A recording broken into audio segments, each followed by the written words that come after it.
an artwork, a blank page, and 90 seconds. These are the ingredients for today's episode. In the last weeks, I've been working on my entry for the October 2023 Ryan Leach Composing Competition. The goal is to write up to 90 seconds of music based on a given artwork. In this episode, I want to share with you the process behind my composition. Before writing any music, I wanted to have a plan for the piece. How will I fill the 90 seconds? The illustration has multiple layers and gives space to multiple interpretations, but my attention was caught by this guy. I thought it might be an interesting idea to tell the story from the dragonfly's point of view. In this sense, we would be moving in the picture as one of the flying insects ourselves.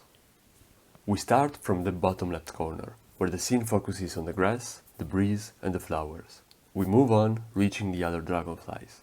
From here, the path continues until we reach the bridge. At this point, humans enter the scene. A first encounter with the thieves is followed by the encounter with the farmer who's chasing them. Finally, the flight continues by passing the bridge and diving back into the natural landscape. Let's try to put this story on our timeline. The first section of the piece will cover the flight up to the bridge. The second section will tell us about the humans and the chase. Finally, we return to the initial themes. With this approach, I think we'll cover most of the illustration, hopefully creating music that's relevant to the artwork. Now that I have a plan, I can start thinking about the music. For the first section, I wanted the pastoral scene to be peaceful and serene, while also being dynamic and lively. Furthermore, there's a concept of multitude of elements that I wanted to capture. This translates to multiple themes. The first one starts with what I call the breeze motif. This is soon developed into a full phrase. It is answered by a second theme that I call the flowers theme.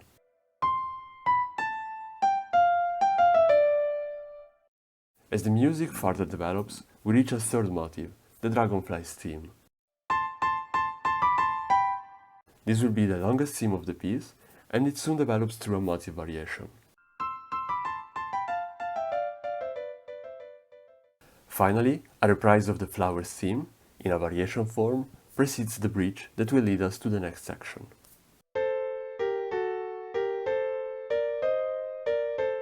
As you can see, since the breeze theme and the dragonfly themes are quite similar, the entire section builds on only two themes. Here's the piano sketch of the whole section.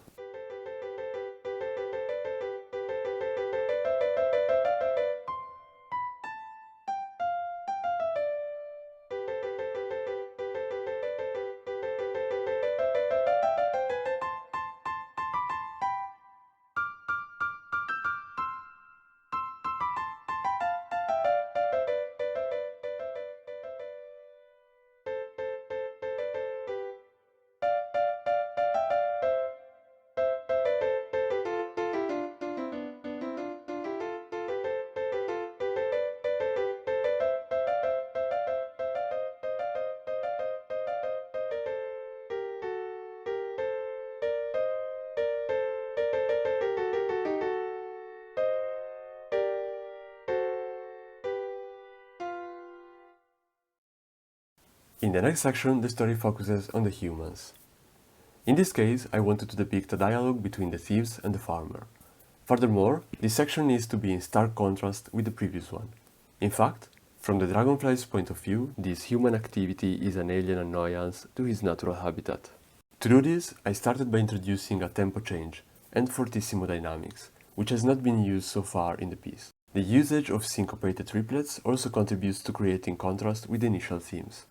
The section starts with a phrase for the thieving brothers, followed by a response in a lower register representing the farmer.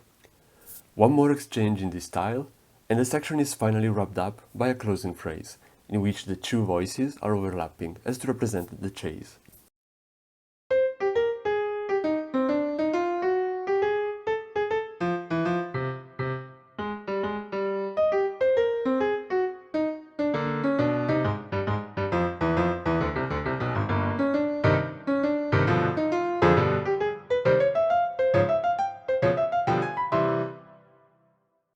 At this point, we have around 15 seconds left.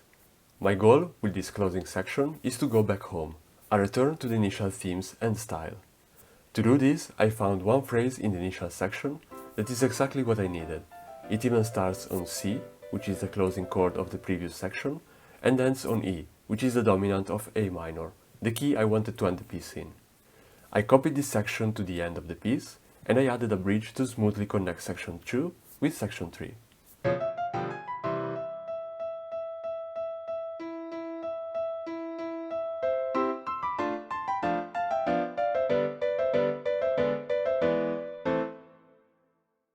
This way, we are back to the Dragonfly's theme for an appropriate ending of the piece. The melody for the entire piece is ready. We can now proceed with the orchestration. As usual, my goal with orchestration is to reinforce emotions and characters. For the initial section, the melody will be carried by strings and woodwinds. This also helps me to convey the sense of multitude that I mentioned in the beginning. Since the final section is a reprise of the first one, it will use the same orchestration. The second section will be carried by brass. This helps me reinforce the contrast with the other section, and I also think it is a good match for the style of the melody. Let's take a look at the score. In the first section you can see that the melody is alternating between the strings and woodwinds, and as the piece develops they often play in unison, providing a richer texture. I also played around with gradually adding and removing instruments from a given section to try smoothly changing between various dynamics and to reinforce punctuation in the piece. In the second section you can clearly see how the brass gets the main role. In this case, the strings mostly play the chords and the woodwinds double the melodies. In order to highlight the dialogue between the thieves and the farmer, I have used different instruments within this section for each of them. The trumpet represents the brothers, while the farmer is played by the trombone. Once I completed orchestrating for the other sections, I decided to add some tuned percussions, to a surprisingly effective result. The xylophone and the marimba double most of the thieves' phrases, adding a mischievous but playful mood to the piece. Let's hear this bit without the percussions.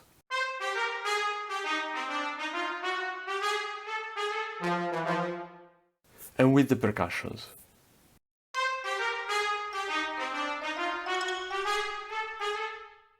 I also used them in doubling the melody in the third section, just to contribute adding some richness to the resulting sound.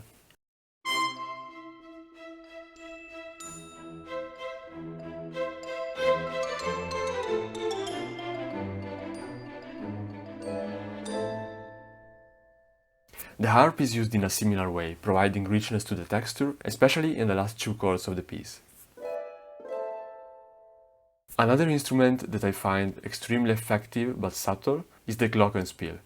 I've used it by adding extremely high pitches to specific points in the composition to provide a very specific type of mood that I'm not sure how to describe. It is a little bit playful and a little bit magical, and I think it fits very well with the pastoral and cartoonish image I wanted to provide. Finally, the Celesta is used to fill in some of the parts where I found the music was a little bit empty.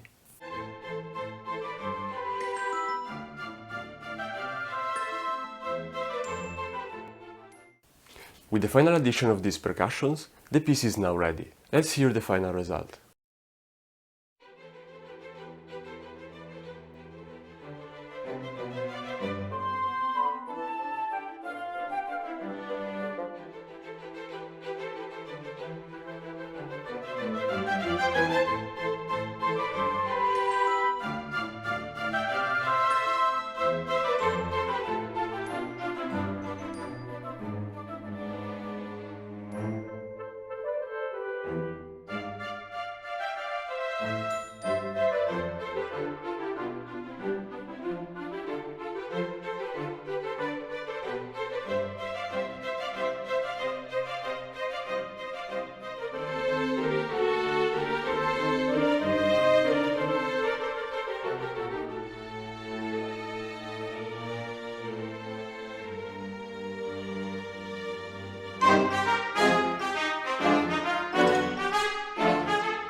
Do you find it to be relevant to the artwork? Let me know in the comment section. Also, feel free to use the comment section to leave me any feedback, suggestion, question, or constructive criticism as well. Overall, it's been an interesting experience. I think I learned a lot, and I experimented with things I never used before, such as the jazzy beat in the second section of the piece. I wanted to thank Ryan Leach for hosting these competitions, and I encourage every composer to take part if they have time to do so, as it is a nice way to engage with other composers and to see how many different interpretations of the same piece there can be. That's it for this episode. As usual, thanks for watching, and see you in the next one.